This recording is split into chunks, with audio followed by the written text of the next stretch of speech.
આજે હું શંકર ભગવાનના મંદિરે દર્શન કરવા ગઈ હતી. જોયું કે શંકર ભગવાનની લિંગ ઉપર બિલીપત્રનો ઢગલો હતો. તો ખરેખર આ ઢગલાની નીચે લિંગની અંદર ભગવાન હશે ખરા? અને ભક્તોની ઘણી ભીડ હતી, પરંતુ મંદિરમાં આસપાસ ચારે તરફ કચરો જ કચરો ફેલાયેલો હતો.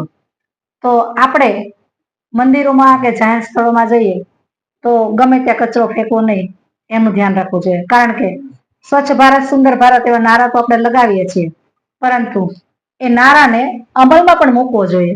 હું મારી વાત કરું તો હું ગમે ત્યાં જાહેર સ્થળ અથવા તો મંદિરે હોય તો મારી પાસે કોઈ પણ કચરો હોય તો હું ડસ્ટબિનમાં ફેંકું અથવા તો મારી પાસે કેરી બેગ હોય એની અંદર રાખું. અને આ જ વસ્તુ હું કરું છું એટલા માટે હું મારા બાળકોને પણ એ જ શીખવું છું કે મારા બાળકો પણ ગમે ત્યાં હશે તો એનો કચરો છે એની પાસેનો કચરો એ ડસ્ટબિનમાં ફેંકશે અથવા તો એની પાસે જ રાખશે. તો શરૂઆત આપણે જ કરવી પડશે. આપણે જેવું કરશું એવી આપણી આગળની પેઢી કરશે. તો આ વાત તમને ગમી હોય તો મારા વિડીયોને લાઈક, શેર અને ચેનલને સબસ્ક્રાઇબ જરૂર કરજો. Thank you.